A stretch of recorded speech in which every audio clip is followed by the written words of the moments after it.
선생님, 어제까지 멀쩡하던 우리 남편이 이렇게 갑자기 세상을 떠났어요. 평소에 운동도 열심히 하고 어제까지 건강하던 이였는데 이렇게 갑작스럽게 떠났다는 게 믿겨지지가 않아요.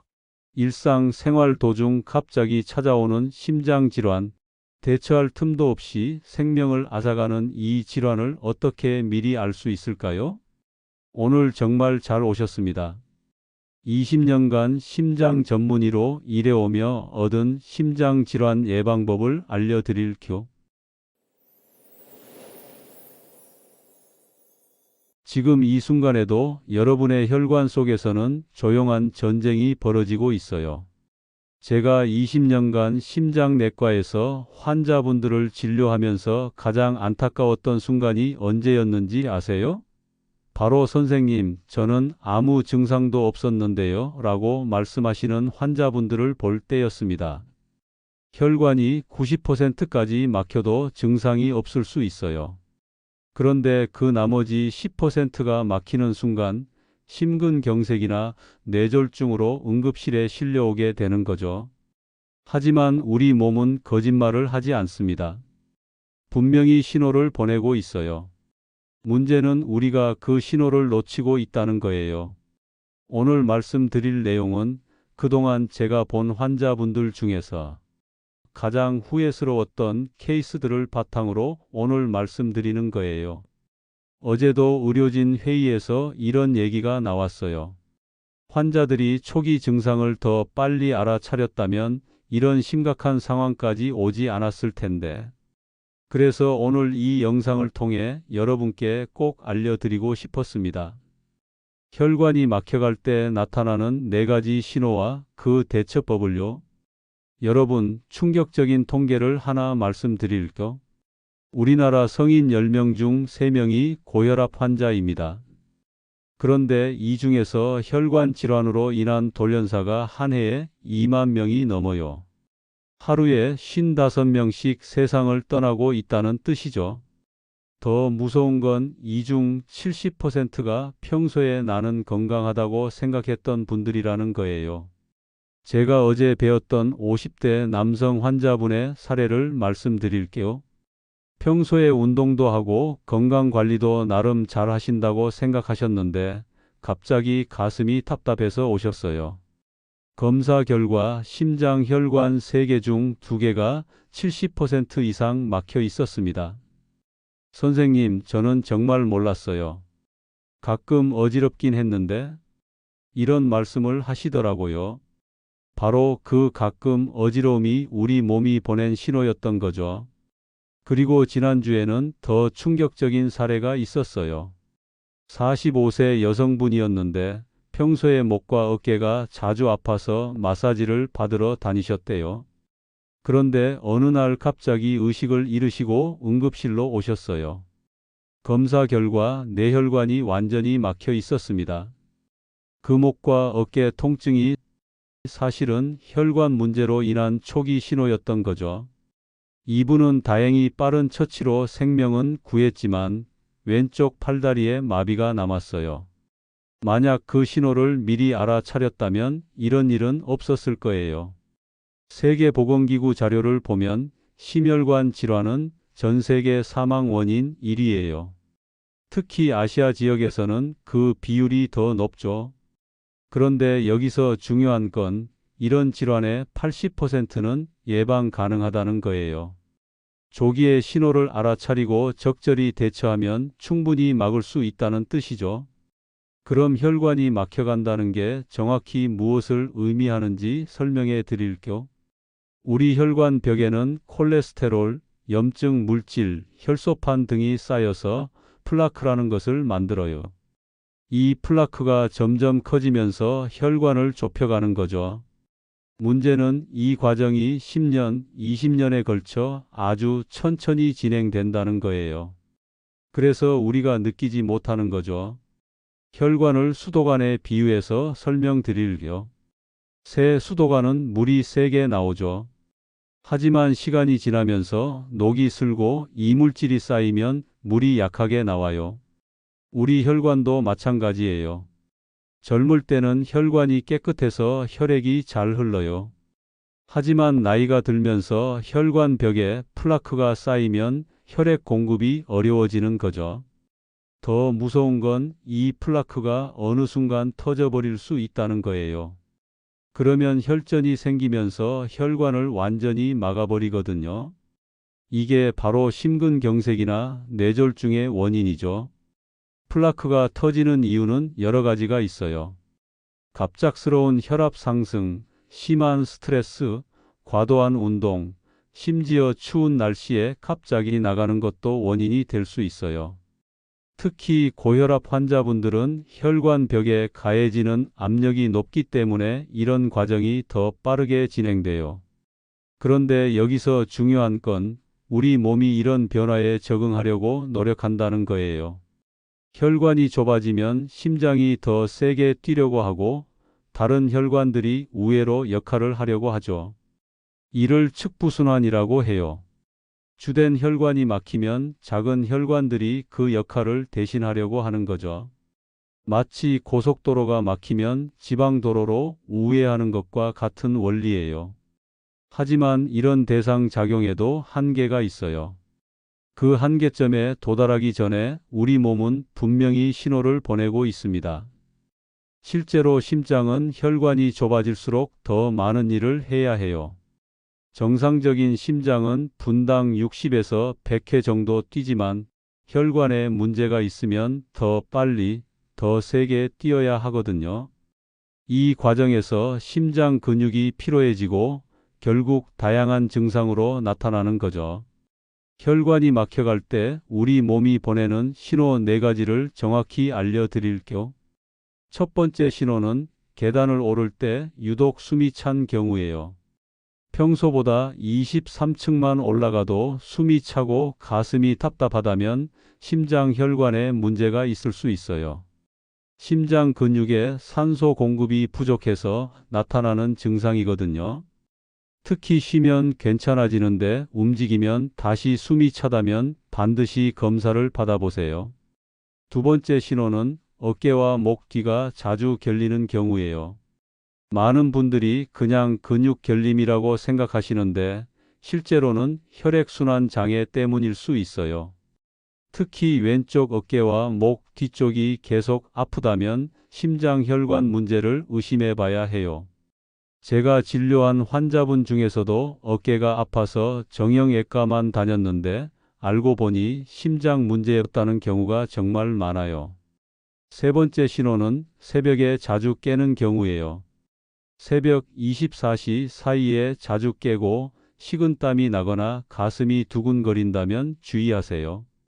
이는 혈관이 좁아져서 심장이 더 많이 일해야 하기 때문이에요. 특히 평소에 잠을 잘 자던 분이 갑자기 이런 증상이 생겼다면 반드시 검사를 받아보세요.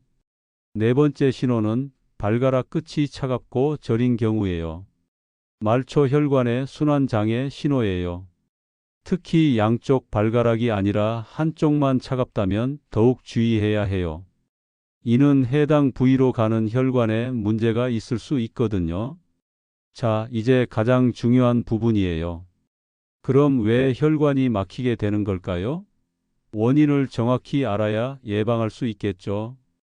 첫 번째, 고혈압 자체가 가장 큰 원인이에요. 혈압이 높다는 건 혈관 벽에 계속 강한 압력이 가해진다는 뜻이거든요. 마치 호스에 물을 세게 틀어놓으면 호스가 손상되는 것과 같은 원리죠.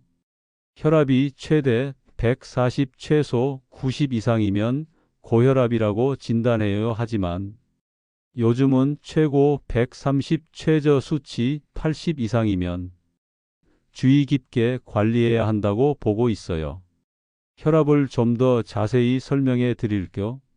정상은 120에서 80 미만, 고혈압 전 단계는 120에서 130과 80에서 89, 1단계 고혈압은 최고 140에서 159, 최저 90에서 99, 2단계 고혈압은 최고 160에서 최저 100 이상이에요.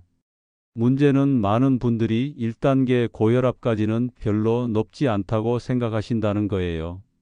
하지만 140에서 90도 이미 혈관에 상당한 부담을 주는 수치예요. 두 번째, 콜레스테롤 관리 실패예요. 총 콜레스테롤 200mg per 데시리터 이상, 특히 나쁜 콜레스테롤 LDL 130mg per 데시리터 이상이면 위험해요. 이 수치들이 혈관벽에 쌓이는 플라크의 원료가 되거든요. 그런데 여기서 중요한 건 HDL 좋은 콜레스테롤이에요. HDL은 40mg per 데시리터 이상이어야 해요. 이 수치가 낮으면 LDL이 정상이어도 위험할 수 있어요. 또한 중성지방도 150mg per 데시리터 이하로 유지해야 해요. 중성지방이 높으면 HDL이 낮아지고 LDL이 더 나쁜 형태로 변하거든요. 세 번째, 당뇨병이에요. 당뇨병이 있으면 혈당이 높아져서 혈관벽을 손상시켜요. 특히 당화혈색소 7% 이상이면 혈관 손상이 가속화됩니다. 당화혈색소는 최근 2에서 3개월간이 평균 혈당을 나타내는 지표예요. 6.5% 이상이면 당뇨병으로 진단하죠.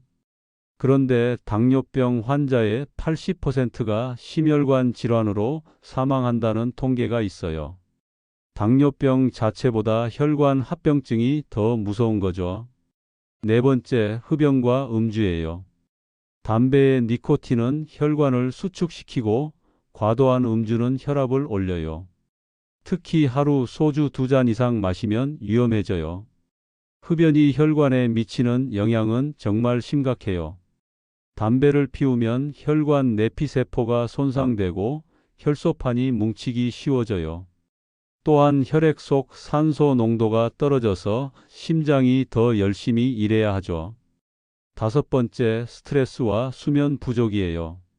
만성 스트레스는 코르티솔 분비를 증가시켜서 혈압을 올리고 혈관을 손상시켜요.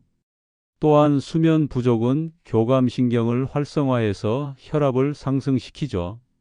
특히 하루 6시간 미만 수면이 지속되면 심혈관 질환 위험이 48% 증가한다는 연구 결과가 있어요.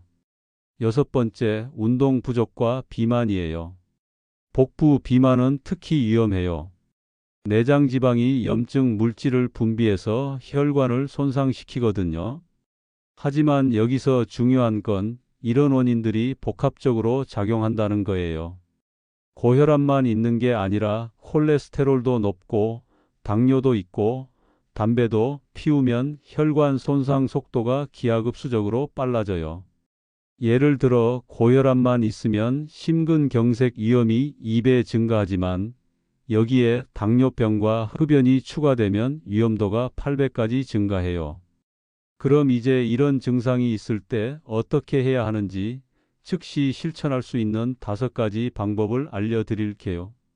첫째, 혈압 측정을 생활화하세요. 아침에 일어나서 1시간 후, 저녁 식사 2시간 후 하루 입원 측정하세요. 일주일 평균이 130에서 80 이상이면 병원에 가셔야 해요.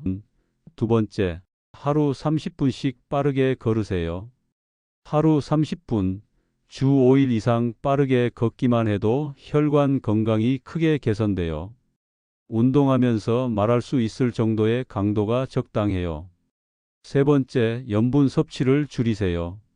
하루 소금 섭취량을 6지 이하로 줄이세요.